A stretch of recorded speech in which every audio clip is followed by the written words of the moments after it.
welcome to another episode of Big Ego Media. Got a special guest, go by the name of COCO. How you doing today, bro? I'm good, my brother. How are you? Yeah, not too bad, man. Not too bad, man. So before we start, as we always do, let us know where you're from, where did you grow up? So I'm from Northwest London. Okay, I was born in Newham General, so I lived in East till I was about 5. Then we moved to Northwest London, Grand Park Estate. Okay, do you remember much about Newham at the time? Ah, mate. Not a lot. I still got uncles and cousins and all that live around there, but I don't remember a lot if I'm being honest. I just went to a school in Mile End called Guardian Angels. That's what I remember. Okay. So there's that part of East London got Mile End. Yeah. So Grand Park Estate, how was that growing up for you? To be honest, brother, it was okay. I enjoyed it. It was a sense of community, but things become the norm. We used to see things that other people would cringe over. We lived amongst crackheads. I remember eating food in crackheads' houses. It's normal. Yeah. And to me, it's not a big deal, but to others, people are like, oh, that's disgusting. But I'm like, it is what it is. So how was the household like? Did you live with your parents, siblings? So, raised by my mum. Yeah. That's the reason why we left East. My dad used to beat up my mum. Okay. So from 5 years old, we went to Grand Park. Then from there, it was kind of just me and my mum. My mum worked 4 jobs because my dad left her in debt. Yeah. So throughout my life, I was just going to my mum with work, going to school, and so on and so forth when I was growing up. Did you have much relationship with your dad? So I met my dad when I was 21. Okay, wow. So it was my 21st birthday. Yeah, I can say this because I've been jail for it already. So it was my 21st birthday. We were going trotters in Bethnal Green, and my uncle and gran and that lived in Bethnal Green. Yeah. And they found my mum via Facebook. But you got to bear in mind, when I was growing up, throughout my life, all I had was hatred for my dad. Yeah. Like my mum said to me when I was at 20, hate takes up a lot of energy, and that resonated with me. Because throughout my life, I was gonna drop him. Yeah. And then when I got to 21, my uncle reached out to my mum and everyone wanted to meet me. I said, no problem. I went to the house, I went trotters because right next to it, I bought whatever I bought. My pal's downstairs, it's my birthday, so we got rentals out, there's a few of them. And got upstairs into the flat, I met him, and I ended up leaving about 20 minutes later because I didn't like him. He's not the type of person you would want to call a father. Yeah. Went back to my mum, I said, Mum, how? Why? How can you open your legs to a man like that? That's crazy. Because he's someone that I aspire not to be. Yeah. What was it about him though? What was it that you saw that you just... So I pride myself on being healthy. I don't smoke, don't drink, never have. It's not my thing. Yeah. He offered me to smoke. Oh, you don't smoke? Why don't you smoke? I mean, why don't I smoke like it's the norm to bun weed? I don't do that. I never have. He asked me to bring him in. He heard, so I got a cousin from Wood Green, and he done his research on what I was on. And then my cousin went back and reported and said, yeah, them man, they do their thing, they make peas, they do whatever. Next thing you know, my dad's asking me to bring him in. I said, huh? Yeah. After that, I never saw him again. I said, yeah, this guy is beneath me. So yeah, that wasn't the one. So you've never seen him again since then? Never seen him again since then. He's not tried to get in contact? He tried to when I was in the can. He messaged one of my cousins and said, can you get through to him? Because he tried to make up an excuse. And I've got siblings that I've never met. They don't deal with him either. So it's not me being stubborn. He's not someone you want to be around. In regards to your siblings, ever thought about trying to reach out to them and see, or do you think, no, I'm past that kind of? To be honest, I speak to my sister now and then over Instagram and that. My little brother knows of me now. If it comes to pass, I'm not against it, but throughout my life I haven't had them, so it's not like a loss, if you know what I mean, because you can't suffer a loss if you've never had it. No, I hear it. So, but growing up then, just in the neighborhood, obviously your mum's trying to do what she can alone. What were kind of things that were influencing you at the time? Boy, see, growing up on Grand Park, see, back in the day, there was an older lot in the area, but it wasn't like that. So older lot from other areas come to the area and was shouting. So they treated it like country, if I'm being honest. Until we got to my era where we just put a stop to that. Yeah. But they was cool to me because I was a rude youth. I used to run my mouth to everyone. But they used to give me money and that. And those were the days where there was no CCTV around like that. So right now on our shops, there's 2 CCTV cameras catching you at every angle. Before then, there was no cameras. So people used to break off like off an ounce of white by the eye and hit cells. And I used to see money, and they used to have Rolex chains and yeah. And obviously the Cuban links have come back in now. But before, it was just solid gold Cuban links, big chops and them things there. Them type of things, I was like, yeah, this is proper. And they caught my eye and they kind of influenced me to do certain things. How was you kind of in school at the time?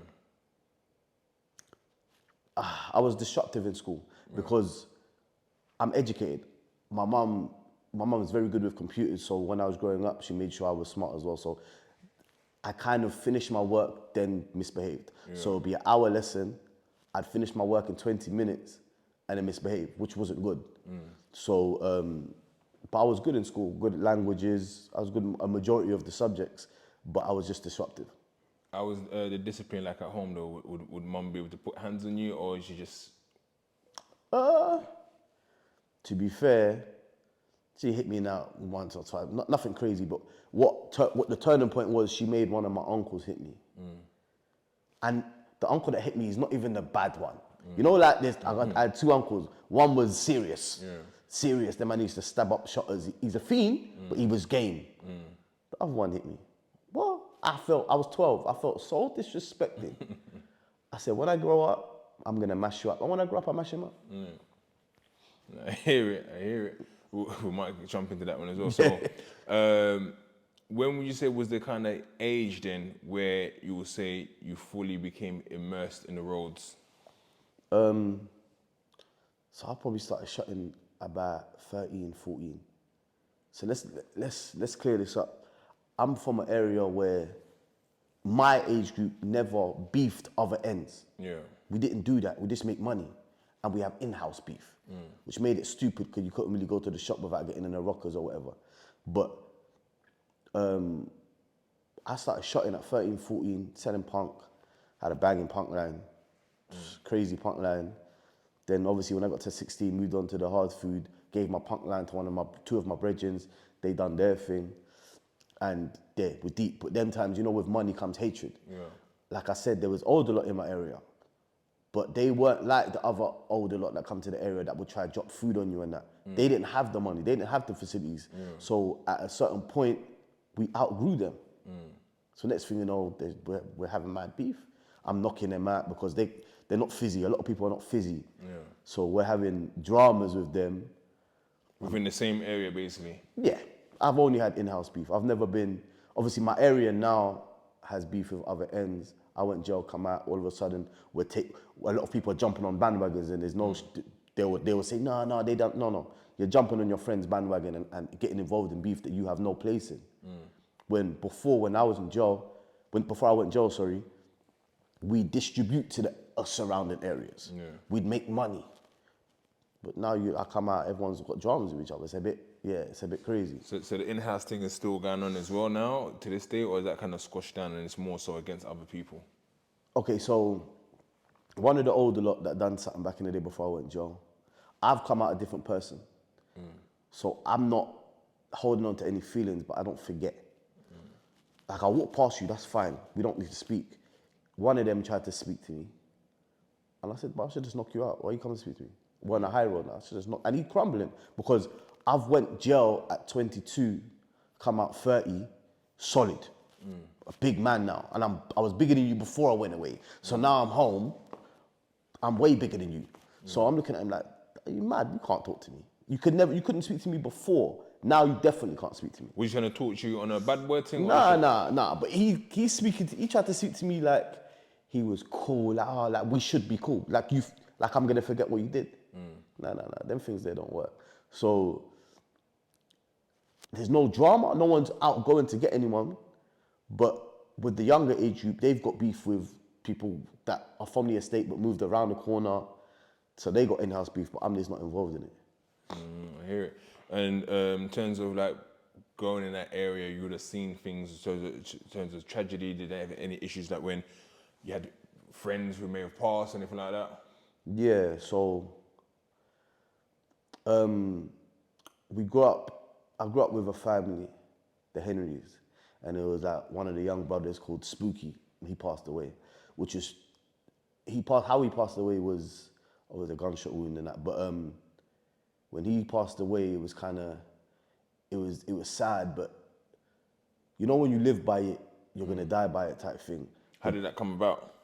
So again, these are younger age groups. They used to be friends. You know when you push someone to an edge. So I believe that Spooky pushed someone to an edge because Spooky he was game, active, ready to go. I believe that he pushed someone to an edge and the guy pushed back. Apparently he put the kid in the bin, rolled him down the hill, humiliated him. And then he pushed back. But at one point, the kid that done it, we was all cool. Yeah. But you know, stuff happens, divides happen. And how old was he at the time that you passed? He was, how old was Spooky? I think I must have been 20, 21 when he passed. I think he was at 16, 17, I believe. Yeah, I think he's at 16, 17, I believe. A year older than, obviously Sly from my end, a year older than him. So he's one of your close friends? Yeah, his older brother was my friend. Like the whole family, cause my mum and his mum used to, from the estate, and so it's a community. So my mum and his mum were friends. So we'd go family parties together and that. And his older brother was my year. The older brother was 2 years older than me. He went jail for a manslaughter, come home, and I took him shopping. Obviously that's what you do, but the younger lot, Spooky's generation's having dramas with him because he done something to violate one of them. And it's all, the in-house beef is stupid because everyone's picking one side when the other side, you're beefing your brethren's older brother, and the predicament's stupid. But we was cool, if I'm being honest. We was cool. Obviously, little arguments on the estate and that, but nothing to where I got to rise anything up. Do you think there needs to be more done in terms of like the mental health that young people go through in regards to also dealing with grief? Because some of the things that we just see as the norm, oh yeah, my brethren died and this person died.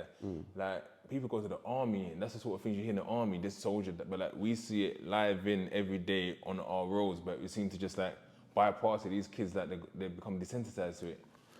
I agree. So there's nothing, but as a man, we do not let ourselves be vulnerable because we try to carry our people, we try to carry ourselves in a particular way, and we're never honest about certain things. Like I had a man, when one of my close friends passed away, but not from the roads.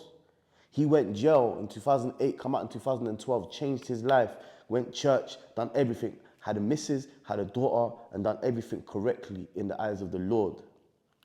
Then he got cancer. From that, and he got cancer in January, passed away. Well, he had cancer before that. He found out he had cancer in January, passed away in February. Wow. You understand, throughout my life, I've done certain things and I'm desensitized to it. And I don't mind doing it. Even though I'm a changed person now, I still have the capacity to do it. Yeah. It's like, throughout my life, the hardships I've felt, when my boy passed away, they all come out. Every emotion. I was crying my eyes out for time. Like I was just in bits. But I didn't have the chance to mourn him properly because I had to carry certain things on and sort certain things out. But that was like a release for me because the emotion I built up over the years, I released. And even people close to me said, "Oh, I've never seen him get emotional about anything. He's always been emotionless." Of course, because in the life that we live, we can't afford to be emotional because people might take that for weakness. Well, that's why our mindset says that, kindness is weakness, or if we show vulnerability, they'll jump on it, which I understand.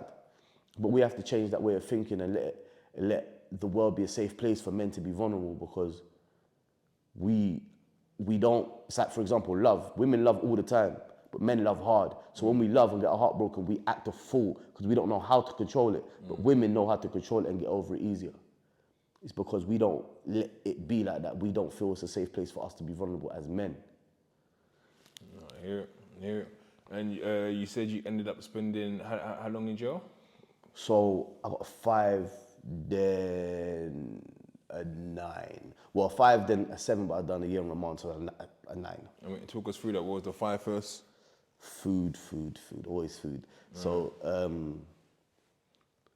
so basically, what else? So they ran up in one of my, this, okay. So they ran up in my mum's house at 6 p.m. Yeah. So I was on Obo. A madness happened on the ends. I went to go grab something, but I left. I come from my hotel where I was bagging up food, duffel bag full of grub. I said, Mum, let me leave this in the garden quickly. She didn't know what it was. And I left, go to grab something. I got a call, my mum saying, I'm about to get arrested because they want you. So they arrested my mum for me to hand myself in. Okay, wow. So yeah, handing myself in was a bit less than a brick of, I think like a half box of each. Yeah, and then yeah, just handed myself in, got 5, but then onto the 7. I mean, before you get to the 7, that was the first time you went to jail, right? Yeah, So how old was you at the time? 22. 22. So when you're going to jail and you find out you're being remanded, did you shed a tear? Did you feel emotional? Okay, no. Obviously, I only heard rumors about jail. I'm 22, I don't have to go Feltham or nothing like that. The first jail I went to was Bedford. Yeah. So I'm thinking, I gotta get a cracking. I don't know what's going on. I'm new to this, the jail life. But I got a friend, big up Barry, and I've always said this. He helped me along the way. I always said, when I make it, I'm gonna nice him because he niced me. Yeah. So I come out the shower and I see a big white guy, Barry. He's from the area, bit of a lad. I said, Barry, but he does jail. I said, Barry on the landing. He turns around, I said, COCO, what's happening, mate? He tells the screw, yo, bang him up with me, this is my boy. And he showed me the ropes. This was the first 3 days of my sentence. He showed me the ropes, gave me noodles. I had no clue what was going on. So he kind of, I stayed in Bedford, but what I understood that every jail's different. So from Bedford, I went Ville, then went Scrubs. When I went Scrubs, I saw a couple man from SK. Obviously, it's a Northwest jail now. But I got no qualms other than with people from my own end. So I'm cool, they're saying hello, and I think it was an A wing or B wing at the time, was induction wing. I was only there for a week, then went back to Bedford. How did you kind of navigate that? Because sometimes people say, "Oh, you're on the fence," and I'm always say like, "You can't call me on the fence because if I get along with both sides, you guys' drama is your drama." Did you ever have to pick side at certain times? No one's ever said to me, to be honest, bro, if a man said to me, yo, you got to pick sides, I say, you trying to give me ultimatum, and I'll take it offensive. And automatically you've chose my side for me. Yeah. I don't play that. Like even, as you know, I'm bridging with a man from Hackney, but they got beef with another man that I'm bridging from Hackney. They know, they understand, I'm not involved. I'm not involved. In front of me, please don't do nothing because I'll try to stop it. That's it. But what I will say is, in terms of ends beef, Grand Park itself, when we was coming up, we had a stupid beef, but there was no death, so it could always be squashed. Yeah. There was nothing that deep. We just rushing each other over girls or something stupid like that. But we never got involved in beef from other ends of Northwest at my age group because we wasn't about that. The younger lot, the more internet era based things, it's different. They wanna, their name has to be of a particular standard for they think to be respected. But my thing was, I was driving, everyone knew who I was, with no Instagram, no, none of that. I was driving a Range at 17, just taking a piss. It's totally different. Like, when people knew me because I was taking a piss, I used to drive past bus stops and throw money out the window to get a cab and take the piss. I used to see elders from other ends, and like I remember I had a TT when I was like 19, and one of the elders from another end in Northwest said, right, is that what you're doing? Yeah, cool. Yeah. I said, yeah, man, let me if you want a job. Then I drove off, and I know it pissed him off, but there's no beef. He's just cheeky with it. But while I was away, there's no guidance. You leave things in the hands of people with no sense, and they kind of make you be a particular way. Like one of my younger lot said to me the other day, if you was on road, a lot of this stuff wouldn't have happened.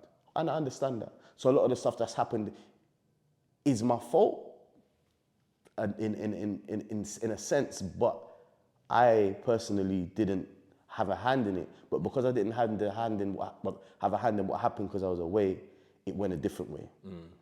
So no one has ever said, yo, you're sitting on the fence, because I get bored and I don't mind, but there's no point. Beef don't bring no money. beef don't put money in your, it stops your money, if anything. So I don't really agree with, but obviously there's some beefs that can't be squashed because there's deaths, and I know what it is, that is what it is, isn't it? But nah, with me, not when I was coming up, there's nothing like that. None of my boys, my age group that I grew up with, have been killed. No, like that. But you yourself was stabbed at one point though, right? Yeah. In-house again. In-house again, okay. In-house again. So this is one person, and I've seen the guy now, and we spoke at, like, I never done nothing back to him. I chased him down with a machine, but I was young, I didn't get him. All my beef I've had is because of my friends. So basically, one of the older lot from my ends used to roll around with us. He was a good manipulator, a good talker. I don't want to say his name because we don't need to highlight him. But the people from my ends know who he is. He's a good talker, he's a good manipulator. At the same time, he don't trust no one, but he uses everyone, if you know what I mean. So what he did, basically one of the older than him, badded him up, violated him. So I'm 16 and I'm just active, I'm the active kid. And we see him. So there's a few of us, we run, choke slam him, boom. But as he's on the floor, I'm saying to the man and rush him, not everyone's froze. He gets up, samurai sword. I said, oh my days.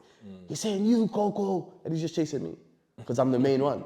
I'm saying, oh my days. I'm ducking. He cuts me through here. So my jumper's in shreds. I had a banging night tracksuit, you know what they call it? Oh, banging. He cuts me through here and he goes to cut off my head. I put my arm there. So he was going for it? Yeah, he was going to kill me.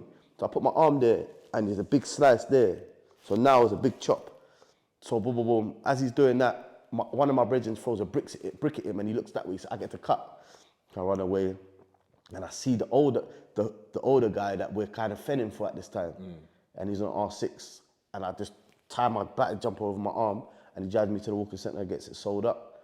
But I got back to the block and I'm fuming with the man and I say, you lot froze on me.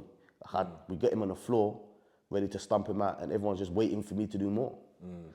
And then about 4 years down the line, when that older guy that we're fending for is no longer on the area. You can't come around here no more. Okay. He's already violated a lot of people. And I'm big and bad now. It's kind of around the area, burners everywhere. And I see the guy. And if I'm being, in all fairness, the guy is a nice guy. I've known him for years. Before the chopping, I've known him. And we chop it up. But obviously, before that, I've tried to add a 4-4 and I duck him down, boom, boom, don't hit him. When we sit down, he's saying, look, you can get stupid. But we surrounded him. Just to show a place of power. Yeah. And I said to him, bro, I was beefing for someone else. I didn't die. It's all good. I don't really care for all of that no more. And he respected me. He said, bro, you could have. I said, yeah, I know I could have. But because I can, I won't. And he understood it. And yeah, so that's when I got chopped that time. Yeah, I think that's the only time I got chopped. It wasn't sort of life-threatening the way you thought, oh, this could be my life at the time when it was the blood and anything like that? Not really, because the reason why I hit my arm is because I put it there. He was going for my head. Yeah. That's when I thought, whoa. But that's my reaction. I don't freeze or stand and just look. I'd rather just be on point. But is it more so you kind of, the forgiveness was there also? I mean, not so forgiveness, but more of the allowing it because you were kind of at fault because the guy had any issues with you personally and you decided upon yourself to go and rush him? Yeah. To be honest, yeah. Because he's actually a nice guy. And I'm fending for someone that isn't a nice guy, but at the time, you don't know your friend's a dickhead. Like, even to this day, he don't come around. I haven't seen him for years. Yeah. I understand why they was moving that way towards that guy. Yeah. You get my meaning? So, yeah, even when I see him now, I say hello. You won that one day. That's it. Like, it's not a big deal. Like, imagine I drop him. I won't be here now. For real. Those are the IPP times. Hey, even if I just get a little AM, I'm getting IPP. Yeah, forget all that. So, there's no need to dwell on it. Sometimes you take it on the chin and this, you know what I mean? Why? But you take it on the chin and just move on, bro. So you done your 5, you got a 5, 2.5, then you end up getting a 7, you're saying? Yeah, I got nicked in Stamford Hill for a shooting. In Stamford Hill? The shooting wasn't in Stamford Hill, but the shooting was on the ends. Okay. It wasn't me, I was in jail. But they nicked me anyway. But I feel like they nicked me for the funds to keep watching me. Because they feel like I was controlling things from jail. And they was correct to do that. They was correct to do that. You know, a lot of people get onto police because they nick you, cool, but it's a dog eat dog. Yeah. It's their job to do this. And they done it well with me. Cool. Wait, let's get this right. So you're in jail, a shooting happens, and you get convicted of it? I didn't get convicted of it. I get nicked. Okay, you get nicked, yeah. And nothing comes of it. I go back to Stamford Hill. Okay. On home leave. No, I get released. Go Ibiza. Oh, I'm clocking now. You're Stamford Hill, the prison. I thought you put Stamford Hill Hackney. Yeah, the prison. Sorry. So I get released. I go the same week I get released. I go Ibiza with the man. Them come back, and then I get nicked with a machine and food. How that nicking come about was they got the permission to keep watching me because of the shooting, and so. I only find this out later on down the line when I got released from in 2019 that my license conditions were not to contact one person. I said, what? Obviously, other than the standard, no lighters, no fireworks, and all of that stuff, not to contact one person. So I'm saying, why is that? Cool. When I got nicked, there's a camera footage of me getting dropped off by one of my brethren slimmers at my base because my worker went home. So my other brethren, so-called friend, calls me and asks me for half brick of nosy. So I say my worker's not there, but I'll grab it for you. So when you got a hard food line, you always have loads of coins. This is the game. I had a shoebox full of pounds and £2 notes, and £2 coins, sorry. So waiting for him, I've broken up the half box. Waiting for him, I counting up the coins, 3 bags. I'm thinking about going on holiday or whatever, spending money. He comes, takes the half brick, and leaves. Cool. 10 minutes later, feds come through. Tried him. Get out here. I get naked. I was saying they're gonna shoot me. But machine's not in the house. Machine is in the car. I left my food in the car. So the food, the clamp and all that's in the car. So I get dropped by my brother slimmers. I go to the car. I grab the duffel bag full of grub, full of the clamp and all that stuff. But the machine is in a safe in the car. I go to the yard. But the feds are watching me, filming me, go to the car and go into the yard. When feds come through, I throw the food out the window. Feds have got the footage of the food dropping down. You see me naked at the window, throwing it down. There's no video footage of my friend coming to the yard and leaving. Before my friend got to the yard, I was in there for 25 minutes. The feds could have come through then. So you reckon they set up? On my release, I wasn't allowed to speak to him. So I done my research, asked my boys, yo, where is he? He's in Ireland. Then I done more research. He got nicked before I got nicked with an ounce of sniff and didn't go jail. The police basically said to him, yo, we want him, we don't really care about you. And he set me up. And I still haven't seen him to this day. And bearing in mind, him and I are big Liverpool supporters. Liverpool won the league and I didn't hear from him. That's a big thing. When your friend is a Liverpool supporter and we've won the league, we have won the league 30 years, we won the league, no phone call, nothing.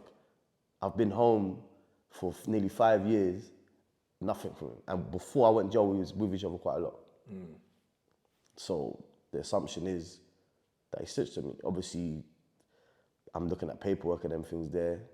He didn't come to court or nothing like that because he didn't really need to go to court. I didn't go to trial. Pled guilty straight away. So yeah, he set me up. So, and they went, searched the car obviously and found the guns as well. So the mad thing was, they searched the car, found the safe. They didn't find the safe key. So in the court, the judge is saying, how can he have access to something that we can't get into and he don't have the key for?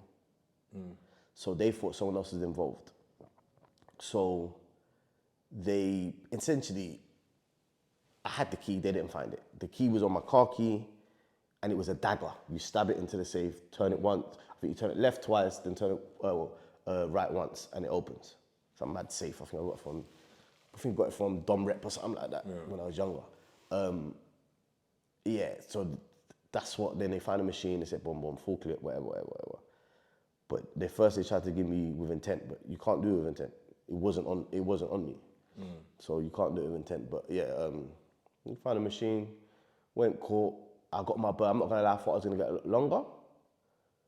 But they didn't class it as a third strike for the food thing. It was a second strike. So because I was in jail I was on remand for a while, the judge actually said, look, we'll give you 7 years because you couldn't get access to the burner. And so I was good with it. So, but in total, I done 7 behind the door. Well, just a little less than 7 behind the door. So obviously you was quite happy with the sentencing. When you're still in there again and you're thinking, oh, fucking hell, my life, this ain't for me, or what you think while you're in there? So that's when I shed a tear. I went back in. The bad thing was they put me on Facebook, and my mum had to delete her Facebook because I'm the only child to my mum, and it was embarrassing for her. So what they did was they baited me up, and it was going around. So I said, you know what, I'm never gonna embarrass my mum again. So the day I got sentenced, I said, you know what, I'm done. So I've touched the roads, never done anything illegal again, but it was so hard. The transition from big cars and all them things to driving a Corsa killed me. I mean, how do you deal with that? Because I went through the same thing. It's like, My days, listen. It's easy to call someone, let me grab a box.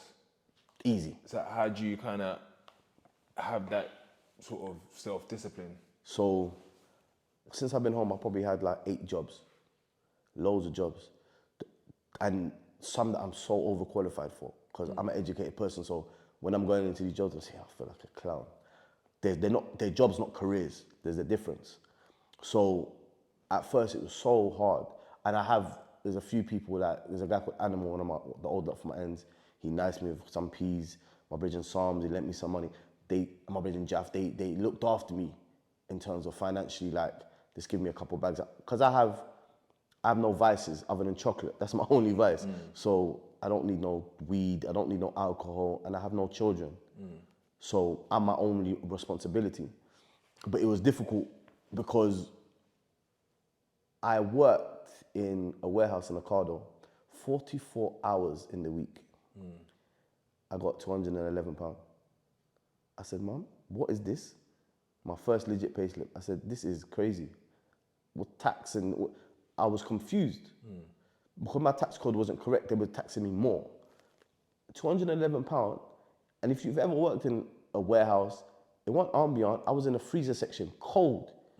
But because of probation and everything there, you kind of have to do what you have to do.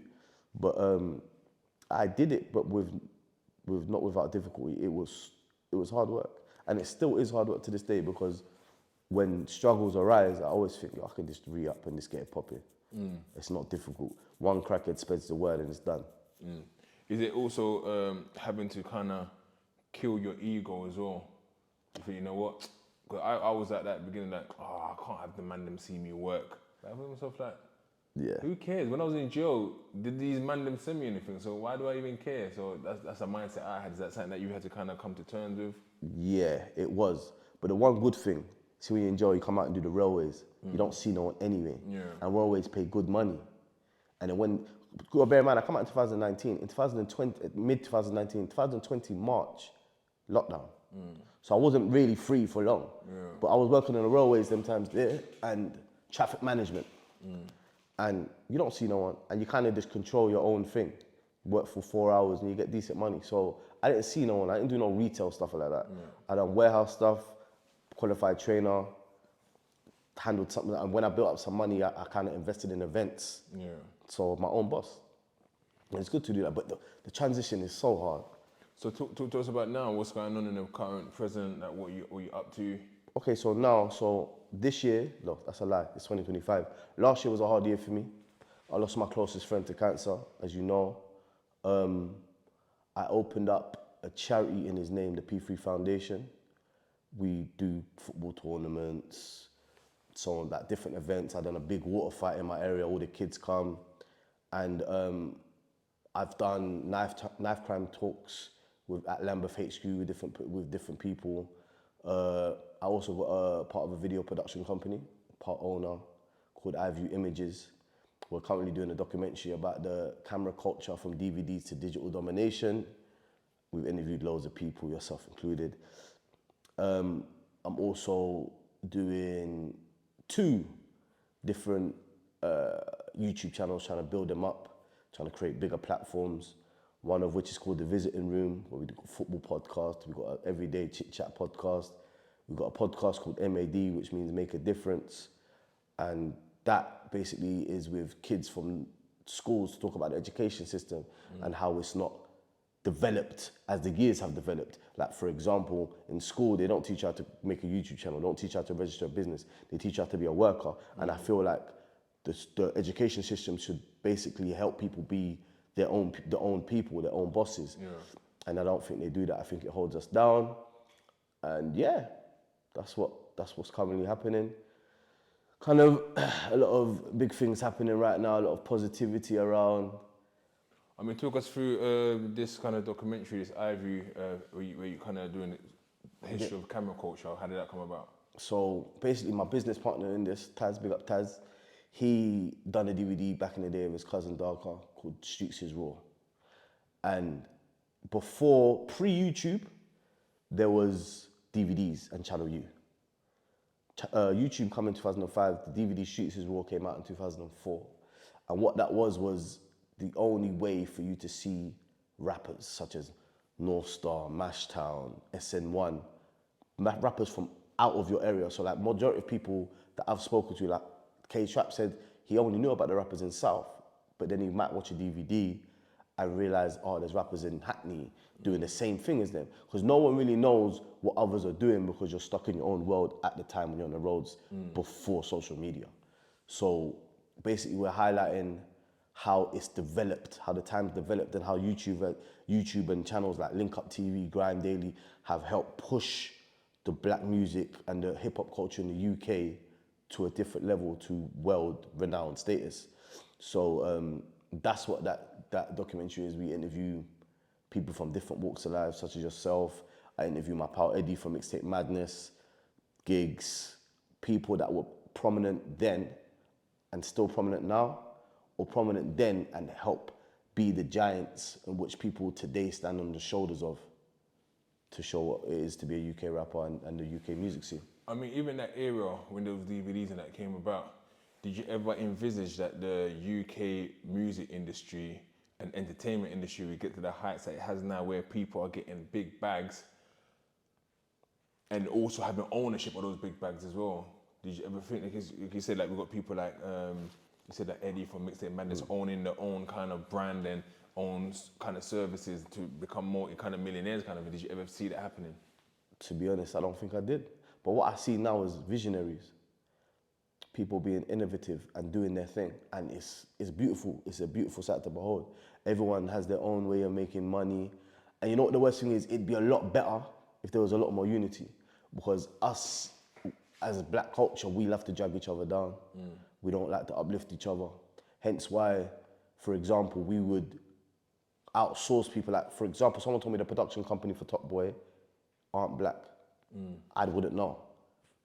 But if in hindsight, if a black production company, which I'm trying to build up right now, had the facilities to do something like that, we'd hope someone brought it to us that we could do as well. Like, we do not help each other in any way. Like, for example, see 2001 or one of them years, there was a Rockefeller tour. All of them went, DMX, loads of people, Jay-Z, and they brought each other through. Americans do it. Like, someone goes on tour and then other rappers that are coming up come with them. Like, we don't see no big tours now. Like, for example, a big rapper will come out and just bring gigs, but from America and bring gigs. But like, we want people to bag together and do big shows together. That's unity. We help each other win. But it's like people like to rather compete than help. But that's everyone's prerogative. If in my eyes, I would have to uplift them and bring other people through. And yeah. Any last words?